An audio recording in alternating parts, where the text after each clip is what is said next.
Good day, viewers of Public Access. My name is Dave McWilliams. I'm the host for today's show, and Linda is all right. She's just taking a sabbatical, so that way she can rest up to come back and do another 100 shows. So I'm here to run as the host of the show. My co-host here is Gregg Gervais. He's been on Public Access. He's been on the board of directors of Public Access, and I want to thank him very much for taking the opportunity to come back. I know you missed me.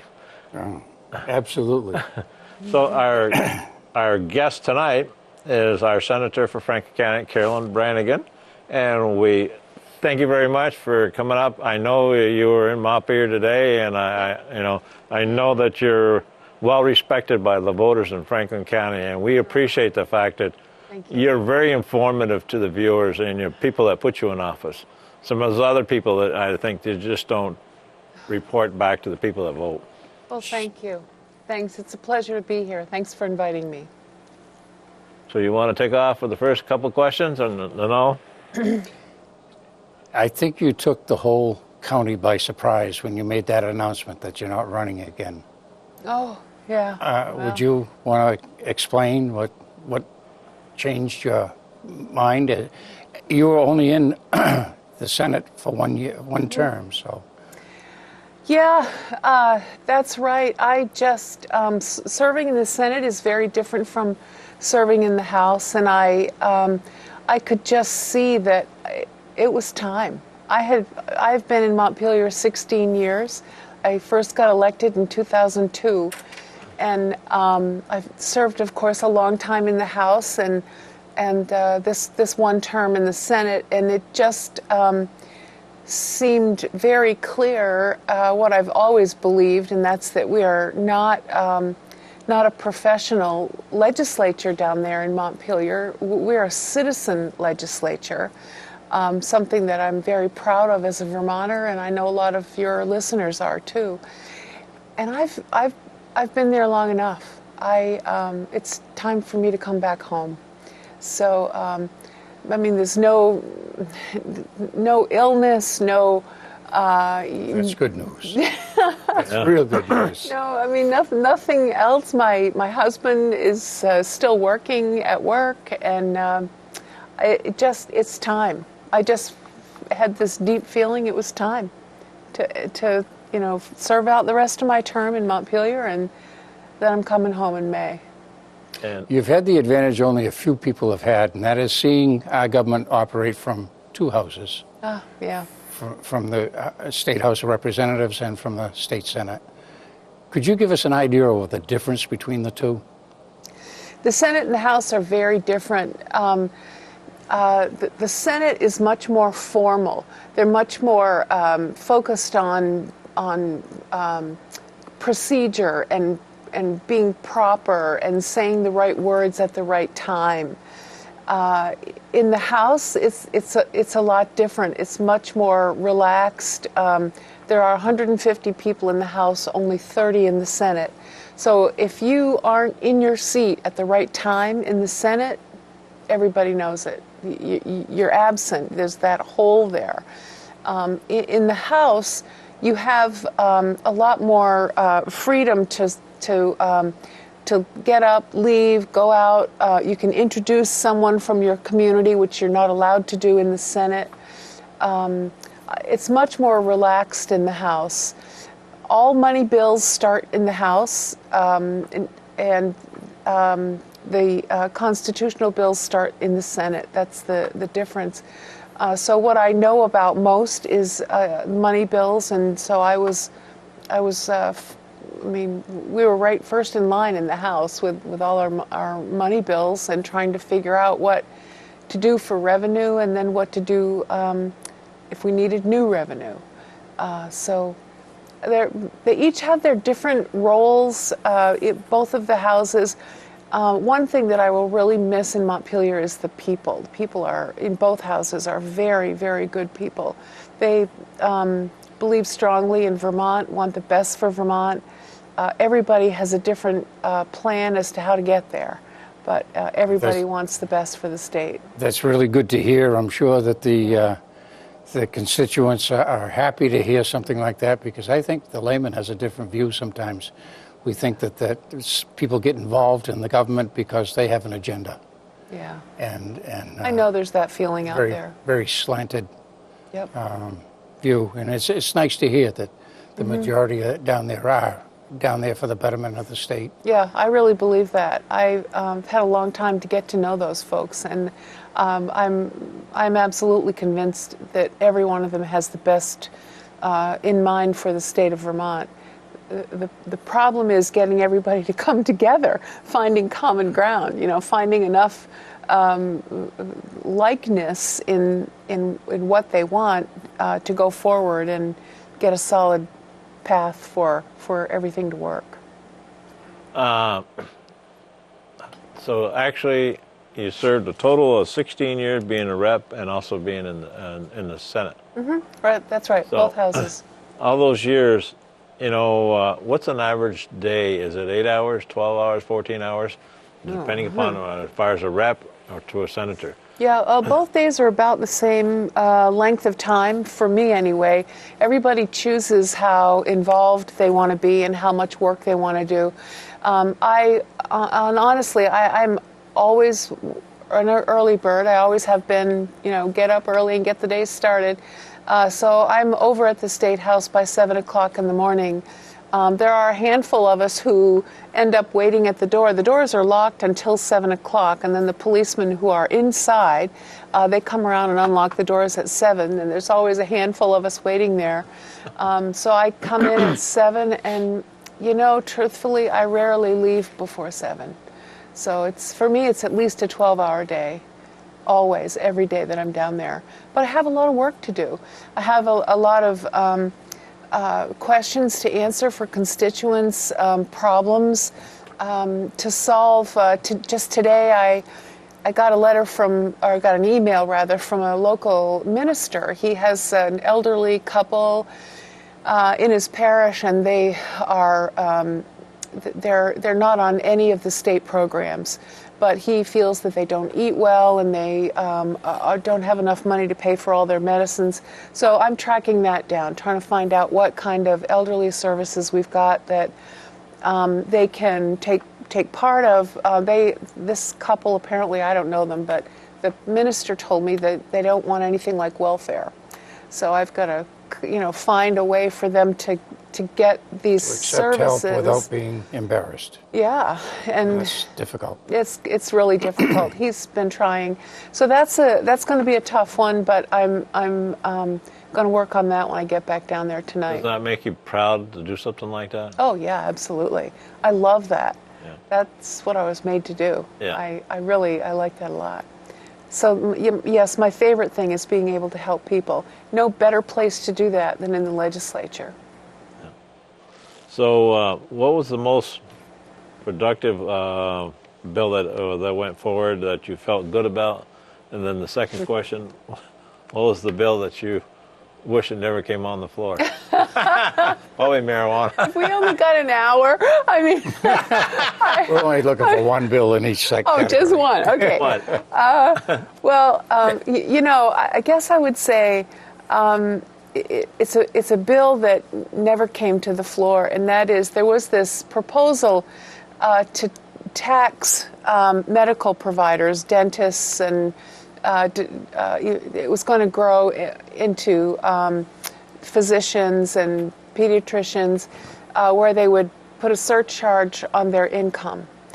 And just for the dentists, it was going to take $6 million out of the dentist's income, and then more for each of the other medical areas. I killed that bill single-handedly. I killed that bill 3 years in a row when I was vice chair of the Ways and Means Committee. And I was able to do it because I got along really well with the chair, and she and I discussed every single bill, every single fee that came through there. In fact, I don't think that people in Franklin County know really how many taxes I killed and how many fees I put a lid on. and it's something that I never really got a chance to talk about, but I killed many taxes. A lot of tax proposals never saw the light of day because I told the chair that I wouldn't let them go forward. As vice chair, you actually have a lot of power, working well with the chair. So I guess that one for the medical professionals is the one that I think probably did the most good, because I had young dentists calling me saying that they were considering coming to Franklin County to practice, but they wouldn't wouldn't even come to Vermont if this tax went through, because they had student loans and they could go to other states and practice where they wouldn't owe this particular tax. And the same with podiatrists and pediatricians, all kinds of medical people. So that's the one that I think did the most good for people in Franklin County. Oh, and the one that I think I wish had never come to the floor would be the death bill.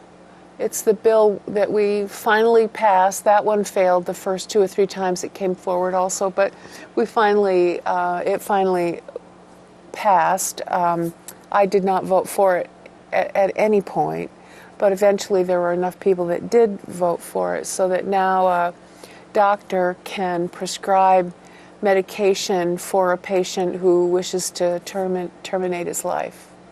That must have been a hard one. Yeah. Yeah. That I really had a hard time with that. Because each individual has to make that decision. Yeah. And that's Yeah. a decision that it's got to be made between the patient and God. To decide if they want to live and suffer or have an injection and go on their way to heaven. That was the toughest one for me. There have been a lot of tough bills that have come around. The gay marriage was tough. I didn't vote for that either, but it went through. Now the marijuana bill. Yeah. Do you think the state will end up saying, I got to tax that because I need money because the state of Vermont's flat broke? I have no doubt. Yeah.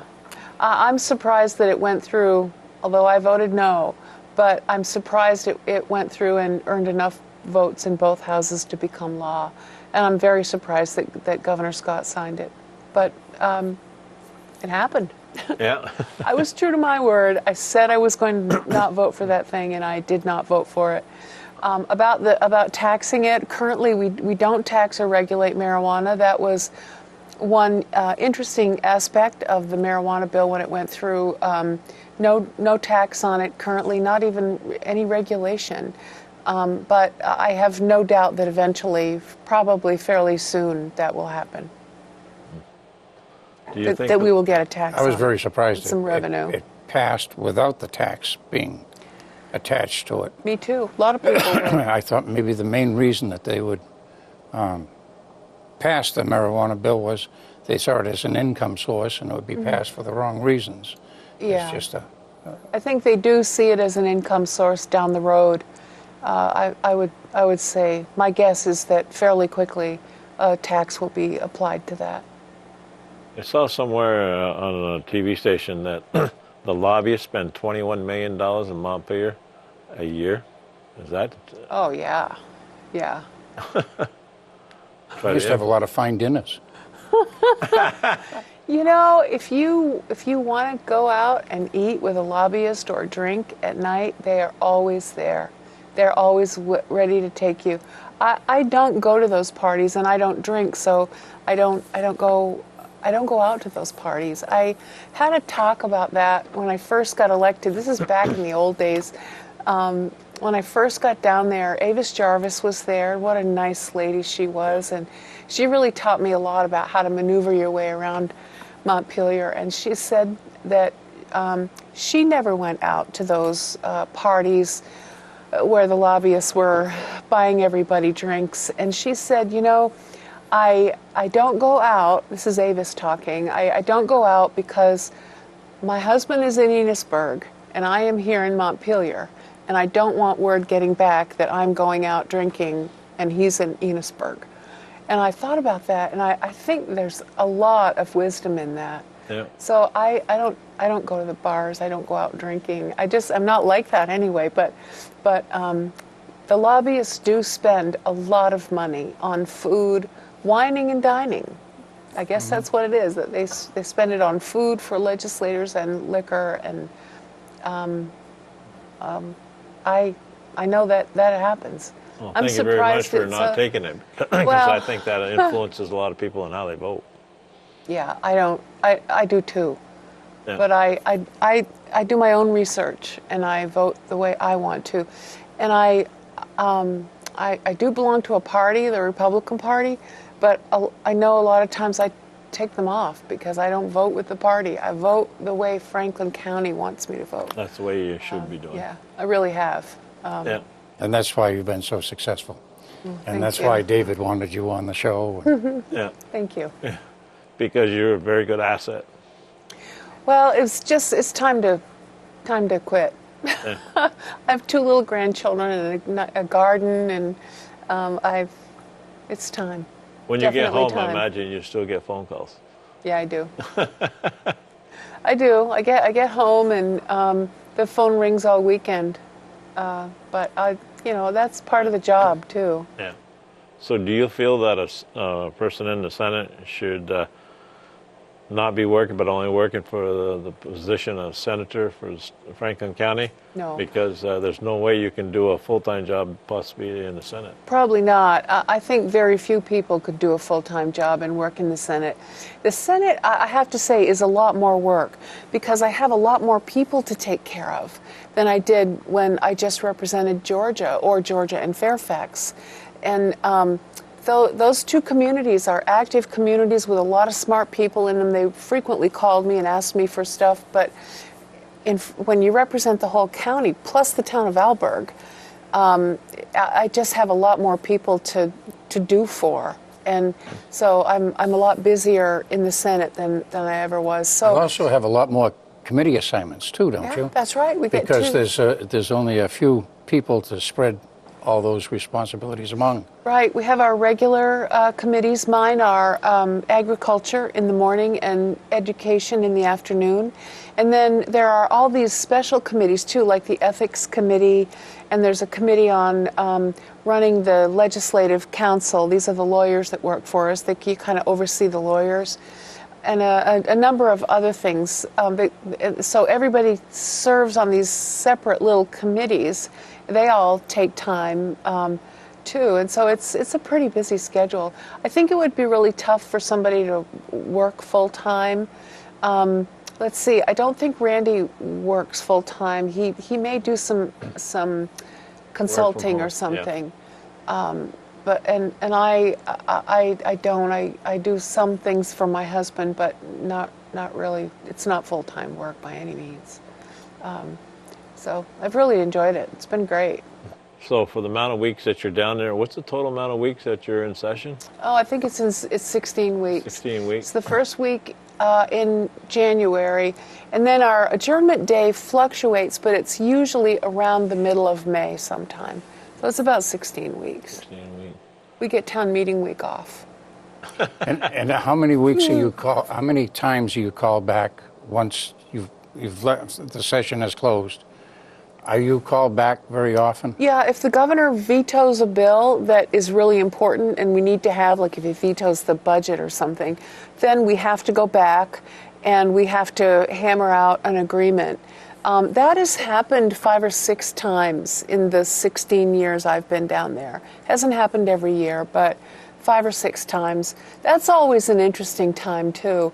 And people are anxious to get out of there when we go down to take care of a bill that's been vetoed, because everybody has, some are heading out on vacation, some have children getting married or graduating, and so people are anxious to get out of there, so they want to come up with a solution everybody can live with. If anybody would like to call in and talk to Carolyn, our number is 527-6449, 527-6449. We'd love any calls. That people that, have got any questions or like to say a thank you for her service that she's done for Franklin County. I actually will stay in office until next January when the new senator is sworn in. Okay. So there's an election in November, and I'm not running, so you won't see my name on the ballot. And then in January, when the new senators all get sworn in, they all stand up and swear, and that's when my term will end, and the new person will take over. Yeah. So. So you're still going to have a busy year. Yeah, till January. Well, if they call me, I mean, I'm thinking most people will figure out she announced she's not running again. I'm not going to bug her. Wait till the new person comes on deck. But So it'll land on Randy's shoulders. he's a great guy. He works very I like Randy. hard. Very Yeah, nice guy. Yeah. I do too. Very intelligent. Yeah. He is a good guy. Boy, he's sharp too. Yeah. We're lucky to have him. Yeah, that was a good appointment by the governor to appoint him, because I felt that he was smart enough to know what's going on in Montpelier. Yeah, he is. My feeling of lobbyists should be there to provide information, but not to buy your votes. Yeah, I have trouble with the lobbyists too. I really think it's problematic when the lobbyists turn around and run for public office. Yeah. So we have several legislators down there now who used to be lobbyists, and I think that's really a conflict of interest. I don't think that's right at all. We've had lobbyists run here in Franklin County for office. They didn't get elected, but I don't think it's right. No, I don't think it's right either. It's a conflict, and you should either be a lobbyist or be an elected representative or senator. You can't be both. You got to make up your mind, one or the other. So let's talk about your family. Let us know a little bit about your family that some people may not know. Yeah. Well, my husband had an accounting firm here in St. Albans for a long time. His partners are Dana Cattell and Greg Sargent. They do accounting, auditing. My husband is a tax accountant, and he's talking about retiring all the time, but no real signs of it yet. He says he's going to slow down. We'll see if that really happens. And then we have 2 daughters and a son. They're grown. The youngest is 30, so they're all in their 30s now. And we have 2 grandchildren. We have a son who lives over in New York State, and the girls are both here in Vermont, fortunately. That's Yep. good. Well, I think people want to know a little history, your family background and stuff like that. Yeah, well, What did you do for work before you decided to run for Montpelier? Well, my profession is a school teacher. I was a school teacher. I studied at the University of Vermont, and in fact, that's where I met my husband. We got married after our senior year there, and I taught school. I taught 1 year in Fairfax, one of the towns I later represented, and then I taught 7 years in Fairfield, and during that time I was a 5th grade self-contained classroom teacher, and I also served as the teaching principal. In those days, so this was the early 1980s, in those days it was fashionable for small communities like Fairfield to hire a teacher to teach part of the day and then be the principal, do the administrative work for the rest of the day. So that's what I did. I did that job. I worked in Fairfield a total of 7 years. I loved it. It was great. The kids were so fun-loving. They were farm kids. They were great. Fairfield reminded me a lot of Georgia, the way it was when I grew up in Georgia. I've lived in Georgia nearly my whole life.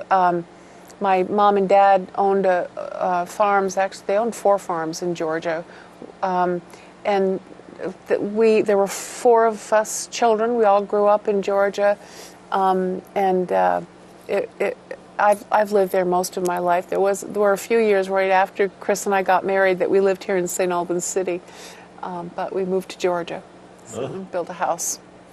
So life is good. I tell everybody I'm a farm girl. Yeah. But I didn't marry a farmer.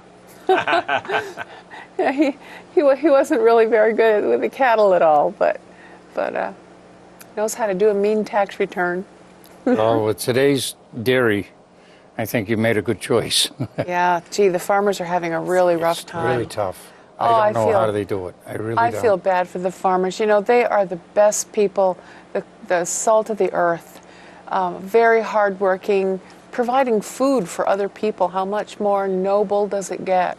They really do a lot of great work. And farmers, I think, really take it on the chin unfairly. They are often criticized in Montpelier even for, water pollution, and they call cattle, some of these lobbyists even call cattle toxic waste producers, because the manure will end up in the lake, and that's where we get the green algae. But I don't know. I just kind of shake my head and walk away. But They that's have a no major idea. industry in Franklin County and the state of Vermont. Is Yeah, farming. and it's not all the farmers who are contributing to the water pollution. Yeah. No, There's, most of them are try very hard to Yeah. correct the situation if they made aware of it. And Most of them have spent thousands of dollars on trying to put in equipment and manage buffers on their property and plant trees along the brooks and so forth. They've bought these no-till planters where the planter comes along and it pokes a hole in the soil and drops a seed, and so you don't till. So they've bought all kinds of machines so that they can do that and not run any silt down into the river. injection manure. And Yeah, injection manure too. That all these new techniques to help them with their. I look upon the farming industry similar to education. Every time you have a chance to comply to the best practices of the day, tomorrow you pick up the paper and those are no longer the best practices. That's right. That's right. And you're constantly scrambling to try and stay up with the time. Yeah. And I fault education, some of our problems with education being attributed to that.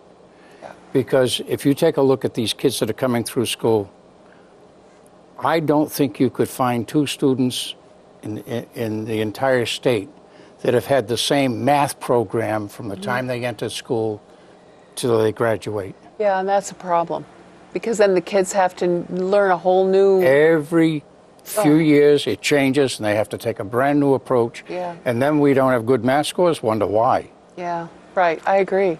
As an educator, you probably realize that.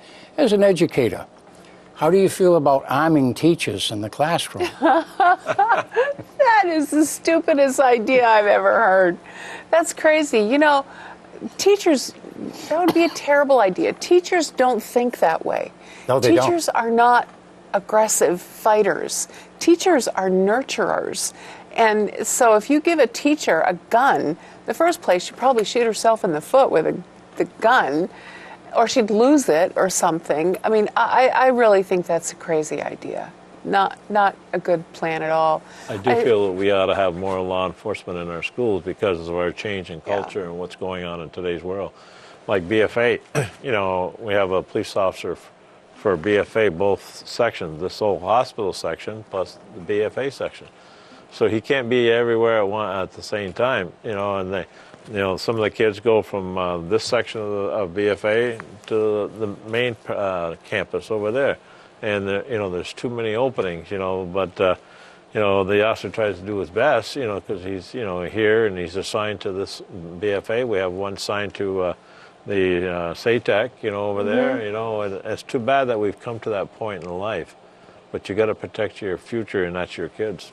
Oh yeah, we have to protect our kids more than anything. I know we have all kinds of protections for our money and our cars and our, all our material possessions. But I agree with you that there should be more security within our schools, our public schools. Absolutely. I just don't think it should be the teachers. No, it shouldn't be the teachers. The teachers they have a job already teaching. First of all, the NEA won't let them do it anyways. Probably not. Well, I don't know. I would have to agree with them not to. You had trained security down in Florida that wouldn't enter the building because they didn't want to face an AR-15 with a pistol. And you're asking teachers to face possibly an assault rifle with a pistol? Yeah. I mean, and you can't have the training that the professional security people do. So Yeah. it's an asinine proposal, it really Yeah. is. Oh, yeah. I agree. Not going to work at all. What do you think about the carbon tax? I hope it's a dead issue. My understanding is the carbon tax is a dead issue. I'm not on Ways and Means anymore, so I don't know firsthand. But in fact, my understanding is that carbon tax was always a dead issue, that they were using it as something to draw your attention away Excite from the public. Yeah. Yeah. I don't think that carbon tax was ever a real threat. Never. Because I think, in Vermont, we try to do our best to keep our environment clean, and stuff Yeah. like that by solar and wind power and stuff like that. Yeah. Well, that's one good favor that the farmers do for us. With all they're growing corn and hay, that helps to take care of carbon. It takes a lot of carbon dioxide out of the air. Sure. Yeah. It does. Do you think farmers in today's world are going to diversify? Oh, I think they need to in order to survive. Absolutely. Yeah. I think farmers in Vermont have always diversified to an extent. Sugaring, you raise a few chickens, your cattle sell milk, make butter. It's really been only a short time that we've had this huge focus on just making one product, milk. I think diversification is the right way to go. One thing about Vermont, we're still kind of adjusting and still trying to learn the right way to farm here in Vermont. We know the rest of the world has bigger fields and they're able to... Flatter land. Yeah, flatter land, Yeah. and they're able to have a lot more cattle than we are able to support here in Vermont. So we've got to figure out what the right number of cattle is to carry on this land that we have, hilly as it is, and it's clay and slate, and trying to figure out just what will work. But the farmers are very interested in it. They focus on what's the best technique for the property that they own, and they're not afraid to go out there and work at it, get their hands dirty. I have a lot of respect for the farmers. They're great. Absolutely. I fear, looking down the road, there's such a proliferation of this sugaring that they're going to drive the price of sugar down, of maple down, just like the price of milk is down because of the proliferation of production. Yeah, production. I don't know much about that, but I can see. I know that the competition we have from Quebec is fierce. Quebec makes much more maple syrup than we do here in Vermont. Vermont makes more maple than anybody else in We have a the better United brand States. Yeah, we sure do. Much better brand name. Can't compete with Vermont maple syrup. No, you It's the can't. best.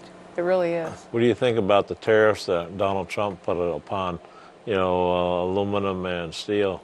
They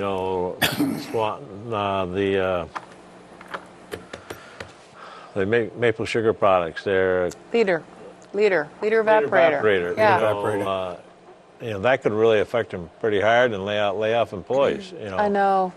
I'll tell you something about Donald Trump. Probably everybody knows this anyway, but was it 3 years ago, before he became the nominee for the presidential race, he was running and making a lot of noise, and I told the folks who were the head of the party, Republican Party here in Vermont, that we should stay away from Donald Trump, that he was bad news and he was gonna just not be good, that we ought to stay away from him. And they beat me up for that.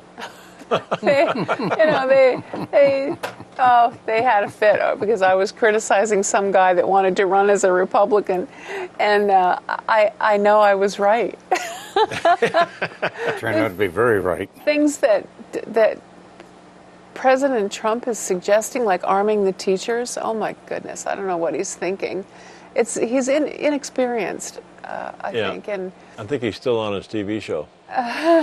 Well, he enjoys chaos. Yeah. And that's not the way you run an effective government. Yeah. He likes everything up in the air and all conflagration. Yeah. Rex Tillerson, I thought he was the smartest guy that was under in Trump's cabinet. And to get rid of that guy, I said, this guy's got to be impeached. Yeah. Wow. I know. It's really kind of makes you shake your head. Yeah. It sure does. Yeah, I've had some relatives that live in Pennsylvania, and they're from New York, and she says, if he gets elected, I'm moving to Canada. So after he got elected, I says, give me your address in Canada where you live. Yeah. But, this is a wonderful country, Yeah. I'm glad we're spending more money on our armed forces because, we've got to have the special type of equipment, and we have to make sure it's up to date. To protect our soldiers, and whether they're men or women, you send them into war. You don't want them having the guns that are going to jam on them. No. So they need the best equipment. And I Yeah. think the Democratic Party kind of tried to cut that a lot. And I think that was the wrong thing. We need to protect our soldiers by giving them the best equipment. As a Democrat, I don't object to the having the best equipment for our soldiers and for our military. What I object to is the closed books, so you never know how much money is going here, there, or anywhere. Yeah. And that I think is probably the biggest objection by the Democrats. Oh. Yeah. We don't know. It's just an open pit that they keep throwing money into, and there's no accountability. There should be accountability. Should But be I don't think there is. There should be. And there should be. Yeah. And I think that's the biggest Absolutely. objection of Democrats. Not that they don't want to support the military. The military certainly deserves and earns our support. But to have an open pit where the monies just pour in and then never seen again, like a black hole in space. Yeah. Nothing ever comes out. One of our viewers, George Costas, was sick there for a while. He was in a nursing home, but he's now home, which is good. I did an interview with him about his life when he was a judge growing up and talking about where he had stores in the city, and I was very, very thankful that I did it, with him, and then they had a thing in the paper. We have a phone call. Oh, we have a phone call. Yes. Ooh, great. Caller, Hello, Mr. Dave. how you doing? How are you? Not bad. I can hardly hear you. That must be Don Tessier. Oh, Don. Yes, it is. Yeah, it is. Hi, Don. How are you? I'm good, thank you. Good. Are you watching it on the internet? Because I know you're not in Vermont. That's right. I've been doing some research down here in Nashville. They tried to get me to go on Grand Ole Opry to be a country and western singer, but I couldn't get past the interview because I can't sing very well. I bet you'd be great at that. But anyways, I got some information on the schools in Davidson County here in Nashville. And I'm doing some more research on what they're doing now. They got a thing called Tennessee Aid. And if you're a person who can work, you will not get benefits unless you go to work. And I guess there's other states doing that. But I want to talk about because Dave and I talked the last time we were together in regards to the schools. Dave, what do you think the ratio is here in Nashville? Ratio as far as what? Students Students to teachers. 5 to 1? Do you have a piece of paper? Yeah. Write this down, because I know you probably won't remember. It's 14 to 1. 14 to 1. Okay? Yeah. Guess how many students they have in Davidson County, Nashville area? The I'm total. not going to quiz you. They have 82,000 students. Okay? Yeah. Here's another thing that we can talk about. They have 18 charter schools, 25 high schools, 33 middle schools, and 72 elementary schools. And guess how many superintendents they have? director of education in Nashville. 5? How about 1? Well, But in all I respect, okay, I know that there's a lot of people working under his leadership in the schools, but they're not making over $100,000 a year. So, that's my point is that the fact, yeah, they have all these students and all this stuff, and they have one director of education, but he does have a staff, and we pay him, and I think they all should be paid.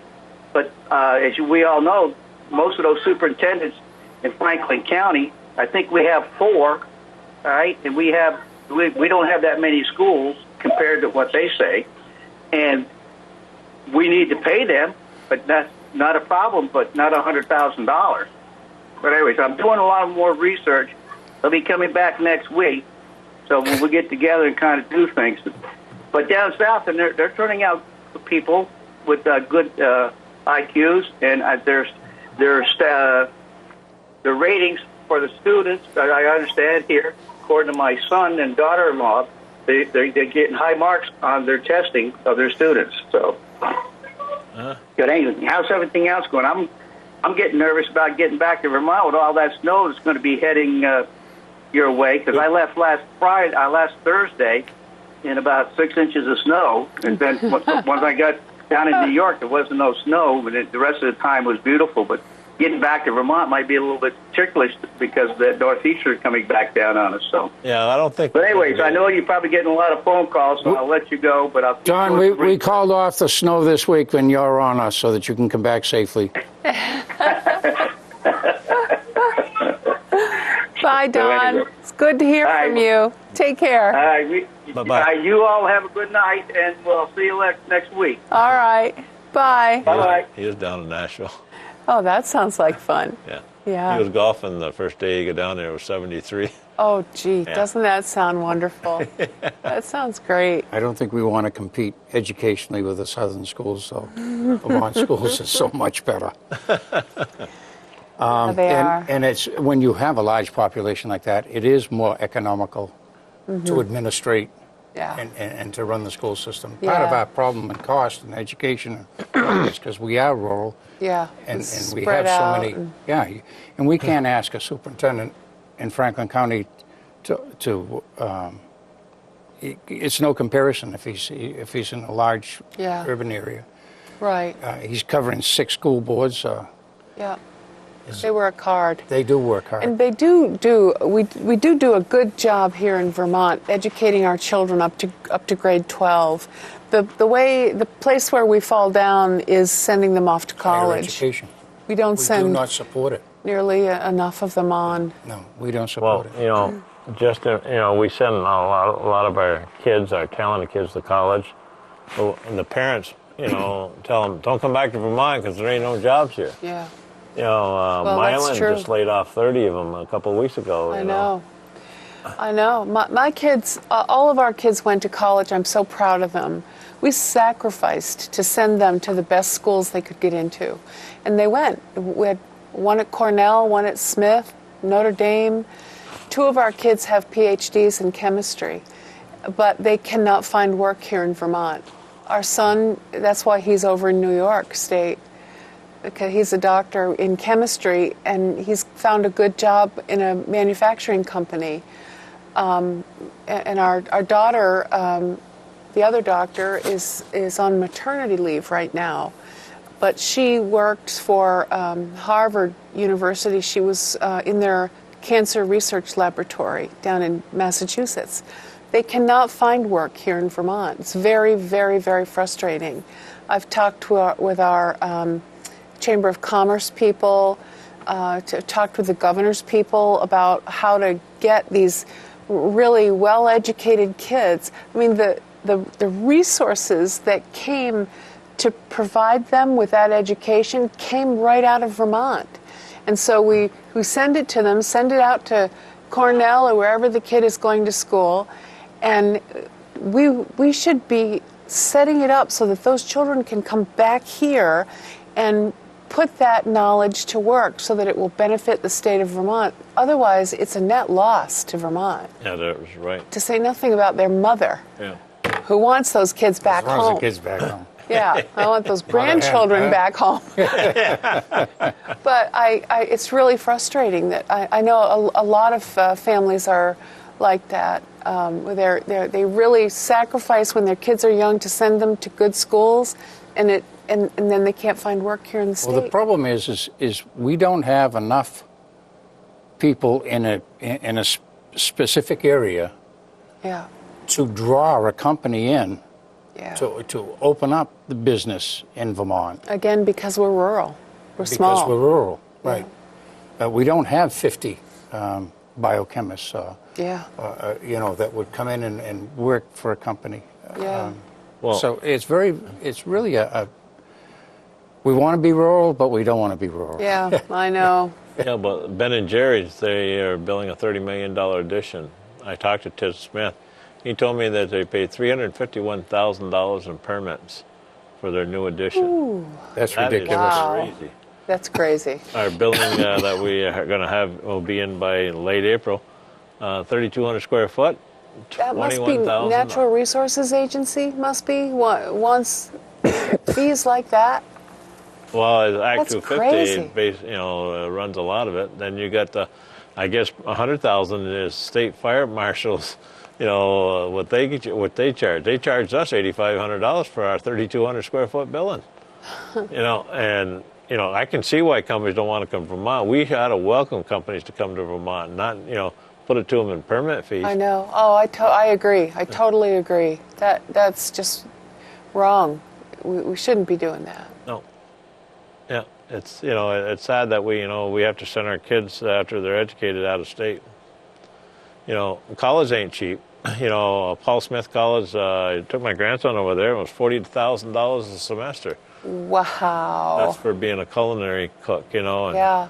beautiful college. But you paid to go there. Of course, you had to stay there. So $40,000 a semester. yeah.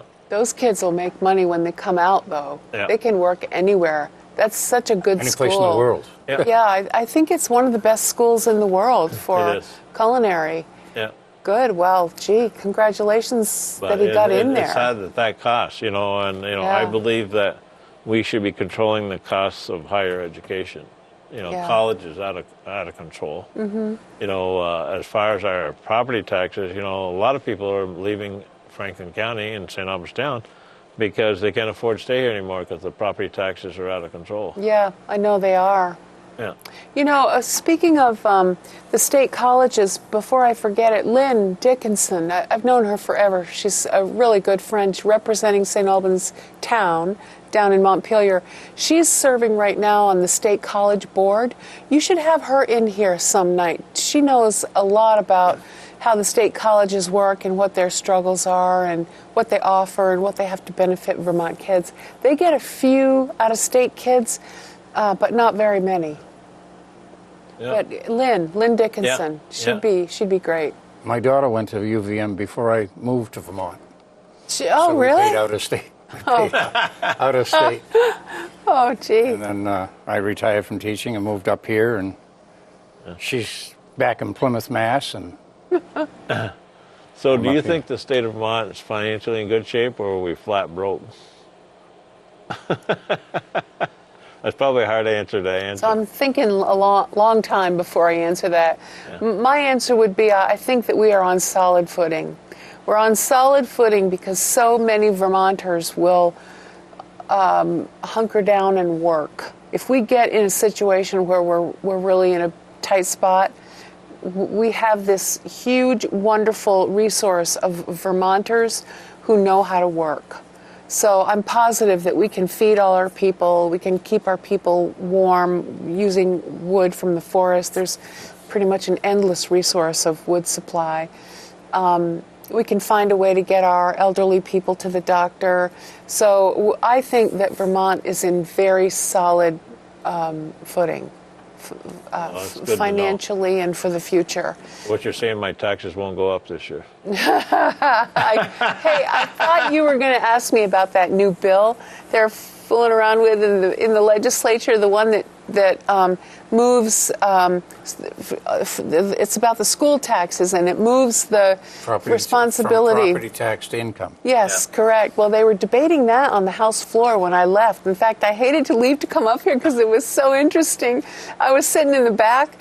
We can't say anything or participate in the debate, but I was sitting there as a senator just listening to the debate.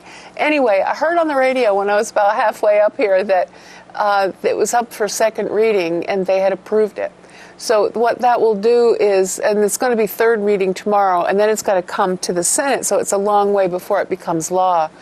But so I'm not all crazy about this idea, but what the bill does is it lowers your property tax by about 10%, and it moves the burden from that property tax over onto your income, and it's a surcharge on your income tax.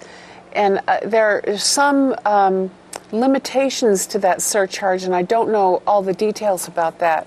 But basically, it takes a little bit of the pressure off your property tax and puts it on your income tax to pay for the schools.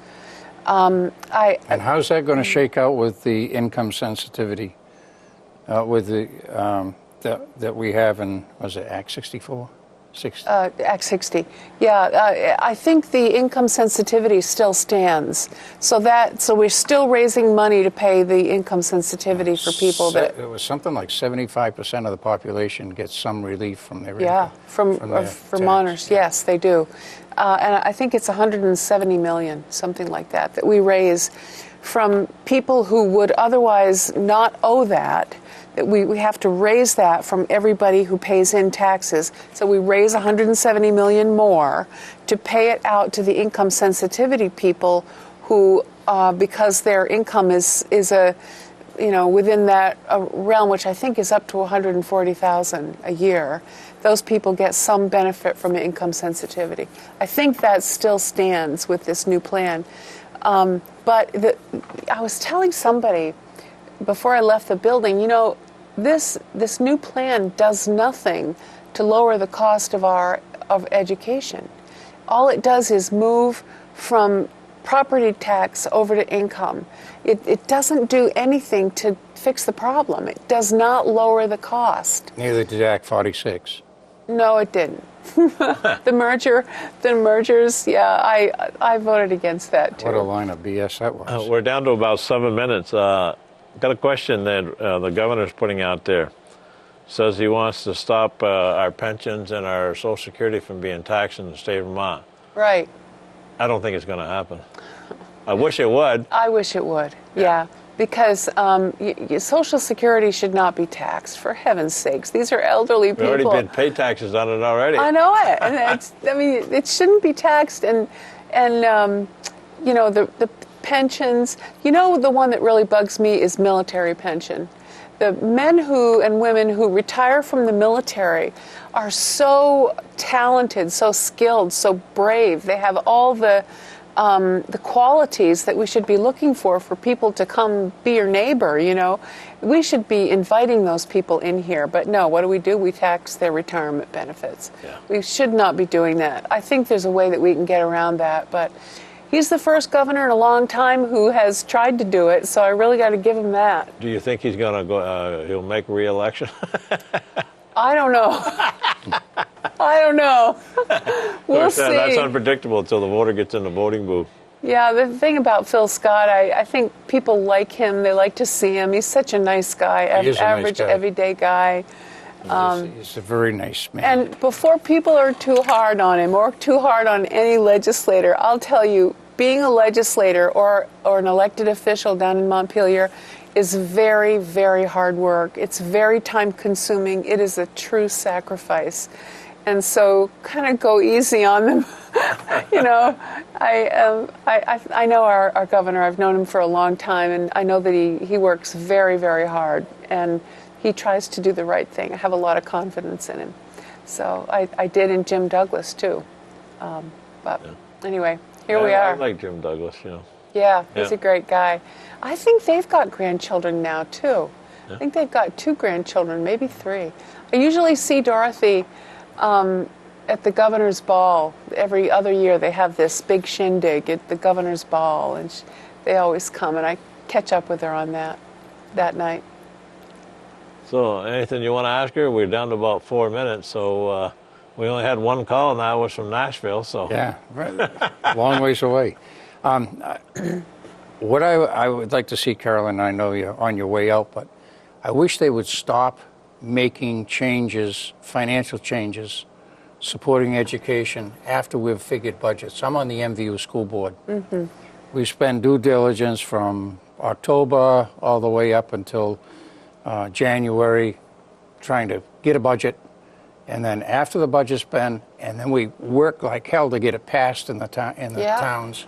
Yeah. And then after the fact, we have Governor Scott coming and asking for changes in I know. you can't do it. I don't think he's ever served on a school board, so he doesn't really get that part. But I think it's a simple fix. Just have the effective date a year down the road. If we knew a year ahead of time what our goal is, That would be the right way to solve that problem. absolutely. Yeah. And trying to do it retroactively because you suddenly find yourself a $1 million short or a few $1 million short, and trying to adjust it in the school budget. Yeah. You can't do it. No, you can't. The budgets are gone. Yeah. We worked very hard in negotiating new contracts up there. I was on the negotiation team for both the professionals and the non-professional groups contracts, and we worked very hard trying to utilize our savings in the health insurance so that we could compete at MVU. We could compete with, or actually it was a supervisory union contract, but we could compete with BFA. We have teachers that leave us after 2 or 3 years. We train them. Yeah, and they leave us after we've got the training and the initial thing, and we got them doing what we'd like them to do. Yeah. They come down here and make $4,000 or $5,000 more. Yeah, that's frustrating. And we're trying to close the gap, so we were using the health insurance money to try and close the gap. Yep. And after we did that, good old Governor Scott come back and says, "Hey, the state needs that savings." Yeah. And they took it back from us. Oh, yeah. It's really shoveling against the tide. Yeah. Yeah. I got an email from Don Collins. Is he on the MVU board? Yes, he is. He is, okay. I got an email from him on basically the same message. Don't make any changes in the law. Just leave us alone. In fact, he put it all in capital letters. Leave us alone. Leave us alone, was right. addressed to me and Randy. He's a great guy. Boy, nobody knows more about schools than Don Collins. He was a great addition to the school board. I bet. Because of his past history and his experience, both in the government and in education. Yeah. Yeah, a lot of experience. He's got both ways of looking at it. So. I had to We're laugh. down to about 1 minute and 30 seconds. Would you like to say anything out to the viewers? Oh, yes. Where's the camera? Everybody, if you've never run for a public office, now's your time. To run for a state representative or senator, get your petition. You can get it on the Secretary of State's website, or you can get it at your local town clerk's office. They have them there. They'll hand out the petition sheets that you need.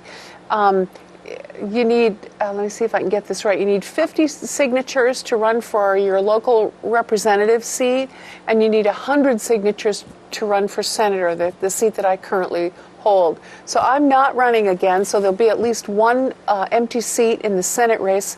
My understanding is that Senator Brock is running, but he has to run for re-election, so at least my seat will be open. So go ahead and get one. I think it's such a wonderful opportunity to run, and you meet everybody in town. You get to talk with them, find out what their struggles are. Boy, the time goes quickly, doesn't it? Yeah. Well, I got to cut you short because we got 16 seconds. Thank you very much. Oh, you're welcome. You've been an outstanding senator for Franklin Thank you for County. your service. I had Thank fun. you for your service. It was really great. Thank you. And to the Thanks. viewers, we hope you enjoyed tonight's interview with Carolyn Branagan, and don't be afraid to call her. Thank you. Have a nice day. Good night. Good night.